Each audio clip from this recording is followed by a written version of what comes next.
ফুটে তার দোকান, সে ফুট উঠে দিছে সরকার পুরা। সে মানুষগুলো চলে রাস্তায় নামতে হয়েছে, রাস্তা নেই, তার জীবন দিয়ে দিতে আজকে। এই আহাজারির কোনো উত্তর নেই কারো কাছে। কার কি দাবি, কে মানবে তা না জেনেই পেটের দায়ে রাজপথে এসেছিলেন মোহাম্মদ শাহজাহান। কামরাঙ্গীরচরের ২৬ বছরের এই যুবক নিউ মার্কেট এলাকায় ফুটপাতে একসময় ব্যবসা করলেও এখন সেই সুযোগ হারিয়ে নিউ মার্কেট এলাকায় কাজের সন্ধানে এসেছিলেন তিনি। শাহজাহানের মতো আরও একজন নিহত হয়েছেন রাজধানীর এই সায়েন্স ল্যাব এলাকায়। মঙ্গলবার দুপুর থেকে রাজধানীর সায়েন্স ল্যাবরেটরি এলাকা থেকে নিউ মার্কেট পর্যন্ত কোটা বিরোধী আন্দোলনকারী ও তাদের প্রতিহতকারীদের ধাওয়া পাল্টা দেওয়া চলতে থাকে। এই এলাকাতেই মারা যান ২ জন। তাদের মরদেহ ঢাকা মেডিকেল কলেজ হাসপাতালের মর্গে রাখা হয়। এছাড়াও এই আন্দোলন ও তা প্রতিহত করতে গিয়ে প্রায় শতাধিক মানুষ নানাভাবে আহত হয়ে ঢাকা মেডিকেল কলেজ হাসপাতালে চিকিৎসা নিতে আসেন। তবে সন্তানদের এমন লড়াইয়ের মাঝে পড়ে আহত হতে দেখে উদ্বিগ্ন অভিভাবকরাও। ওদের লোক না কি যেন একটা বললো ভাই, এরকম একটা কিছু বইলেই ভাই মারামারি শুরু করলো ভাই। আমরা আর এগুলো চাই না, আমরা চাই নিলিবিলি, আমরা কোনো রাজনীতির ইস্যু চাই না, আমরা তো রাজনীতি করি না। ঢাকা ছাড়াও সংঘর্ষ হয়েছে সারা দেশে।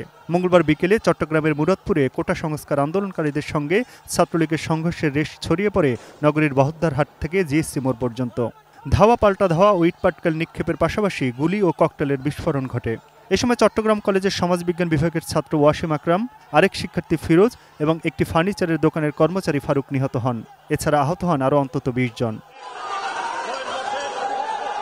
দুপুরে রংপুর বেগম রোকেয়া বিশ্ববিদ্যালয় এলাকায় কোটা আন্দোলনকারীদের সঙ্গে পুলিশ ও ছাত্রলীগের দফায় দফায় সংঘর্ষে রণক্ষেত্রে পরিণত হয় ক্যাম্পাস। সেখানে বেগম রোকেয়া বিশ্ববিদ্যালয়ের ইংরেজি বিভাগের শিক্ষার্থী আবু সাইদ নিহত হন। আহত হন আরও কিছু শিক্ষার্থী, পুলিশ ও সাংবাদিক। রাজশাহী বরেন্দ্র বিশ্ববিদ্যালয়ের শিক্ষার্থীরা প্রায় ৩ ঘণ্টা রাজশাহী ঢাকা বাইপাস সড়ক অবরোধ করে অবস্থান কর্মসূচি পালন করেন। দুপুরে বগুড়া সরকারি আজিজুল হক কলেজের শিক্ষার্থীরা শহরের সাতমাথায় আসতে শুরু করলে ছাত্রলীগ তাদের বাধা দেয়। সেখানে ইটপাটকেল নিক্ষেপ ও ককটেলের বিস্ফোরণ ঘটে। এ সময় কয়েকটি প্রতিষ্ঠানে হামলা ভাঙচুর ও বেশ কয়েকটি মোটরসাইকেলে আগুন ধরিয়ে দেয় বিক্ষুব্ধরা। আহত হন অন্তত ৫০ জন। কোটা বিরোধী আন্দোলনকারী শিক্ষার্থীরা সকাল থেকে ঢাকা বরিশাল ও পটুয়াখালী কুয়াকাটা সড়ক অবরোধ করে বিক্ষোভ করেন। দুপক্ষের মধ্যে ধাওয়া পাল্টা ধাওয়ায় আহত হন অন্তত ১০ জন।